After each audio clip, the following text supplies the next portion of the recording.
नवरात्रि 2026 अष्टमी नवमी क्या एक ही दिन रहने वाली है? जानिए कन्या पूजन मुहूर्त। जय माता दी।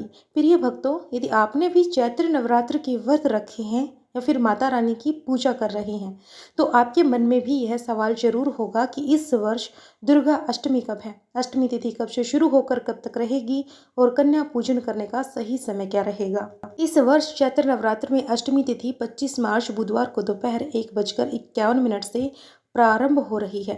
यह तिथि अगले दिन 26 मार्च गुरुवार को सुबह 11:49 तक रहेगी। नवरात्र के 8वें दिन माता महागौरी की पूजा की जाती है। इसी दिन अधिकतर भक्तजन कन्या पूजन भी करते हैं। अब कई लोगों के मन में यह प्रश्न भी आ रहा होगा कि जब अष्टमी तिथि 2 दिन में पड़ रही है तो व्रत और कन्या पूजन किस किस दिन करना चाहिए। यहाँ आपको यह समझना जरूरी है कि उदय तिथि के अनुसार ही त्योहार मनाया जाता है।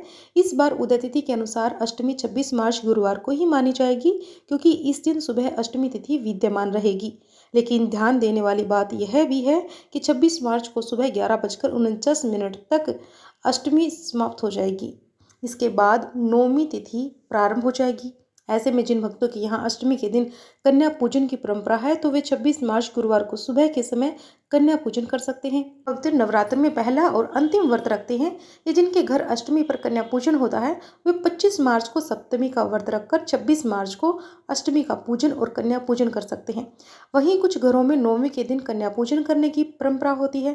तो ऐसे में इस वर्ष कई स्थानों पर अष्टमी और नवमी एक ही दिन मनाने की भी परंपरा बताई जा रही है। इसका कारण यह है कि चैत्र नवरात्र की नवमी को भगवान श्री राम का जन्म उत्सव है, यानी कि रामनवमी भी मनाई जाती है। मान्यता के अनुसार नवमी तिथि में अभिजीत मुहूर्त के समय भगवान श्री राम जी का जन्म हुआ था, इसीलिए इस दिन का विशेष महत्व माना जाता है। इस वर्ष अधिकतर पंचांगों के अनुसार रामनवमी 26 मार्च गुरुवार को ही मनाई जाएगी। नवमी तिथि 26 मार्च को सुबह 11:50 से शुरू हो जाएगी। इसके बाद से आप नवमी की पूजा आरंभ कर सकते हैं और रामनवमी का उत्सव मना सकते हैं। यदि आप अष्टमी और नवमी दोनों एक ही दिन मनाना चाहते हैं, तो सुबह अष्टमी का व्रत और पूजन करें और दोपहर के बाद नवमी के अनुसार कन्या पूजन करके कन्याओं को भोजन करवा सकते हैं। हालांकि कुछ लोग अलग अलग दिन भी अष्टमी और नवमी मनाना पसंद करते हैं, तो ऐसे भक्त 26 मार्च गुरुवार को अष्टमी और 27 मार्च शुक्रवार को नवमी मना सकते हैं। 28 मार्च को नवमी तिथि के भीतर आप कन्या पूजन कर सकते हैं। अब यदि कन्या पूजन के शुभ समय की बात करें, तो 26 मार्च गुरुवार को सुबह 6:20 से लेकर 11:49 तक कन्या पूजन करना शुभ रहेगा। इसके बाद नवमी तिथि शुरू हो जाएगी। इसीलिए यदि आप नवमी के अनुसार पूजन करना चाहते हैं, तो 11:50 के बाद आप नवमी की पूजा कर सकते हैं। यदि आप नवमी उसी दिन मना रहे हैं, तो सूर्यास्त से पहले पहले कन्या पूजन करना उचित रहेगा। एक बात का विशेष ध्यान रखें कि राहु काल के समय कन्या पूजन नहीं करना चाहिए। इस दिन राहु काल दोपहर 1:30 से 3 बजे तक रहेगा, इसीलिए इस समय से बचना चाहिए। इस दिन कुछ शुभ योग भी बन रहे हैं। सुबह सौभाग्य योग रहेगा और उसके बाद पूरा दिन शोभन योग का प्रभाव बना रहेगा, जो पूजा पाठ के लिए शुभ माना जाता है।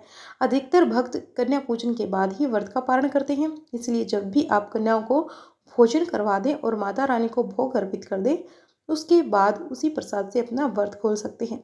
माता रानी से प्रार्थना है कि वे आप सभी के जीवन में सुख, शांति और समृद्धि प्रदान करें। जय माता दी।